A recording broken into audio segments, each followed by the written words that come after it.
Well, it is Adventure Friday. Can you guess where we are on this map? We are in Darien, Fort King George Museum, and there is a fort, and they got a little thing here where they play a history of the fort and a museum. We'll go look in the museum here, and then we'll go out and look at the fort on Adventure Friday. And there's a kindergarten class out here. Yes. We might just video them. The kindergarten class was in the museum. The museum's like one room. So we decided we'll go in the museum at the end of the tour. This was built, what did it say, Tammy, in the 1726. 1726. Wow. That's pretty good. I listened. That's pretty good memory for Tammy. Yes. All right. It was built by British soldiers, named after King George I. They had a sawmill. Of course, they did all this work on their own. A lot of work in the heat and around all the bugs. Yeah, and I think they got here in the summer. They did all their work in the summer. So I can assure you, the gnats of the 1700s were probably pretty active. It was an abandoned Indian village when they got here. What is this over here? Oh, this shows how like the Indians built their dwellings out of mud and stuff. That's pretty cool.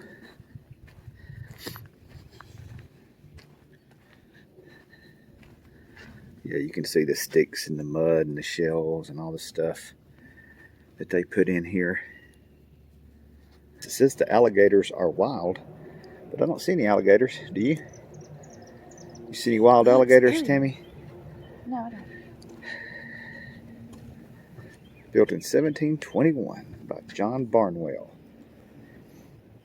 And eventually, Darien... the troops were withdrawn in 1727. Yeah. Oh, yeah. They only stayed here like 6 years because 2 out of every 3 of them would die. And then the town of Darien, which is right here, was settled, not settled, but I think Scottish Highlander soldiers were brought here to defend this area against the Spanish. Because the Spanish were actually here, had missions here in the 1500s. So the Scottish Highlanders were brought to defend that. And there were also Scottish Highlanders on Cumberland Island, down where we live in St. Mary's. So that's why this is McIntosh County. And there never was an actual battle here. But forts were built like this, kind of, I guess, throughout the British Empire or whatever at that point in time. See, and they had a moat. They built a moat all the way around it. It wasn't very wide. No, you could probably jump across the moat. But at least if you were getting shot at, that would slow you up pretty good. And then they had like I guess this would be called a palisade or something. Like they would get behind this earth mound. So it'd be another obstacle you'd have to come over. Yeah, I guess if you were getting shot at, it'd be kind of tough to jump over the moat. Anyway, then you'd have this that you could hide behind.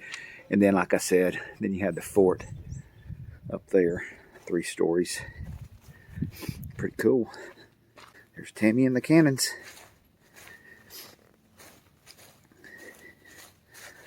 But if you came on the north fork of the Altamaha River, you had to pass by mighty King George.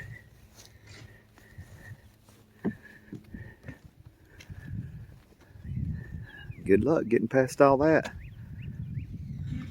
Getting past all these cannons and stuff on that little stretch. Let's see what kind of view we got up here. I bet it's nice.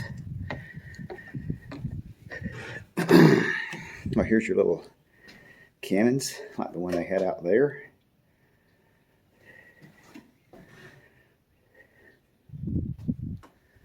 And of course, this had to be like thick enough to where a musket ball couldn't penetrate it.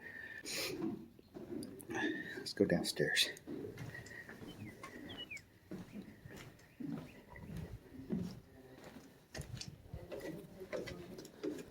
sure they would store stuff down here.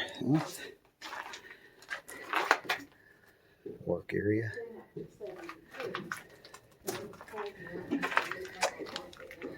Sure they would store munitions, and they have like a little cell kind of thing down here, I guess, if you got in trouble. Afternoon. How you doing? Good. Good.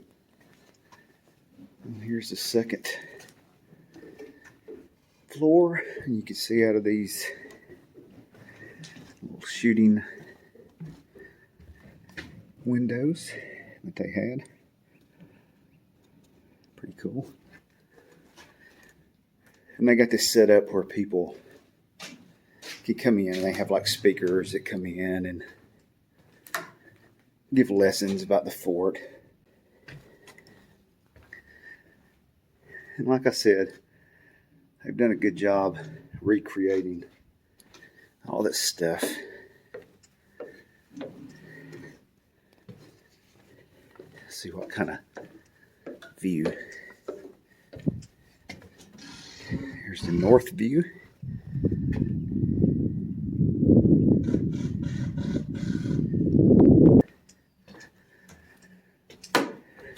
So you can see that looks over the river.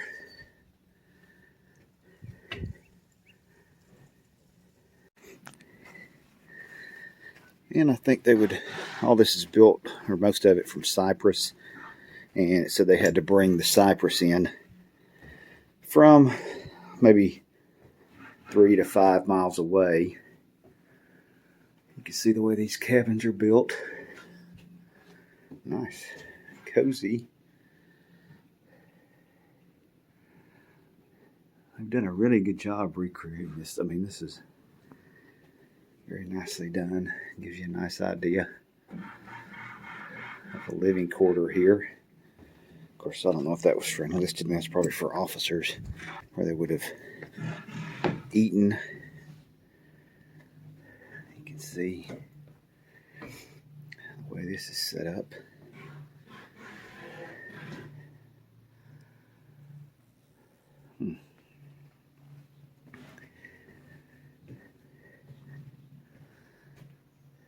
But like anybody in a foreign area, a lot of the soldiers they sent here were not their top of the line soldiers. They were men that were older, you know, in the military and stuff, and they didn't need them for wars that were ongoing. You know, they would put them in a place like this, you know, just basically as some kind of defense there to lay claim to the territory.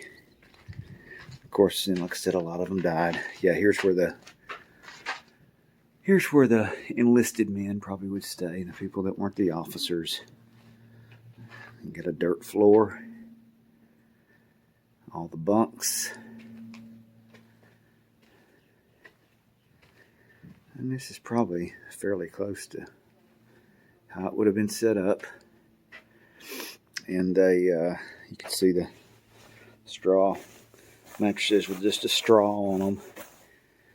Better than sleeping on the ground, I guess. So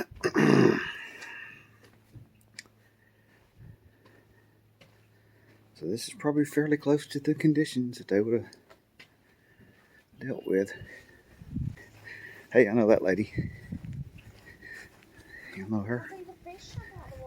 Tammy saw a fish jump out of the water. Chris don't get my sense of humor. They only have like 4-seater.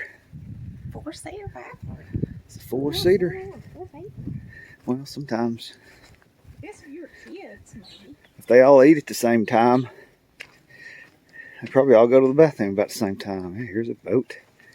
Here's the access to the water. I should have brought my fishing pole, Tammy. Yes, I guarantee you catch fish in there. I've seen some jumping already. Tammy says we catch a fish here. So here's kind of a blacksmith kind of shed I got put out here. Pretty He cool. made the candle holders. Yeah. Blacksmith was a valuable man, I'm sure. Here is a little Highlander cottage they put on the site. It's an added bonus. I didn't know this was here. You can see how it was built with the wattle or whatever they call this. Same as like the Indian village. Your dirt floor.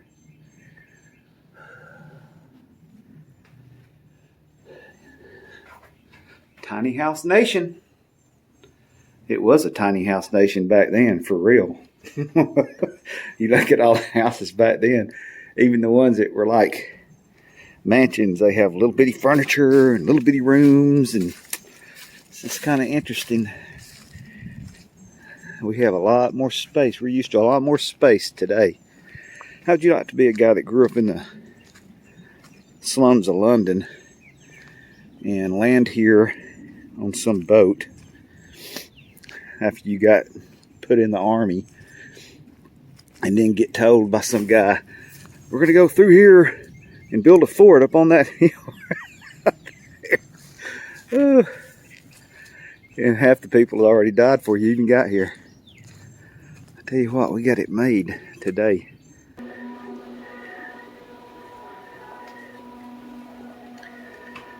Here's some of the things they could have crafted out of the metal and stuff that they had here. Here's an old desk, like a quartermaster's desk kind of thing.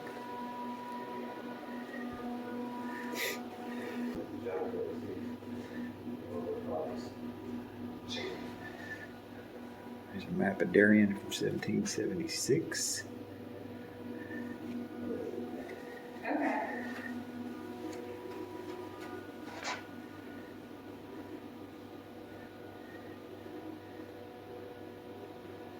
I'd like to wear that every day.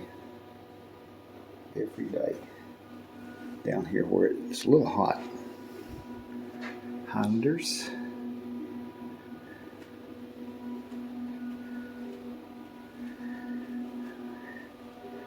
It's an artist rendition of the fort, what it looked like. That's cool to see that. I like that. Scale model.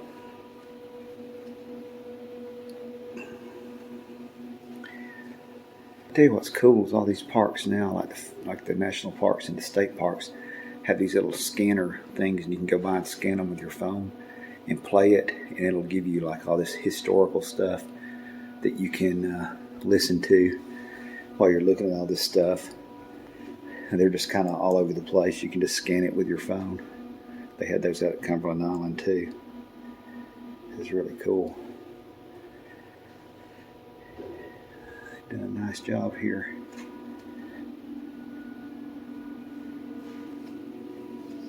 Again, there's one of the muskets and the actual, I guess that's probably one of the relic cannons.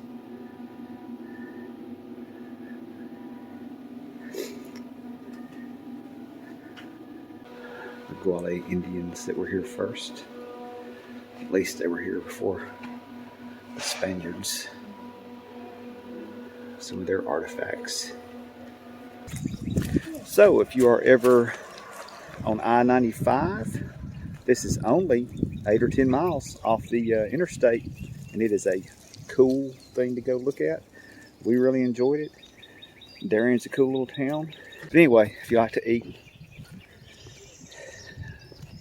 you can go to B&J's Steak and Seafood in Darien. Excellent. The best shrimp you will get anywhere. Best price. Fully recommended. So, have a good day on Nichols Retirement Empire on Adventure Friday.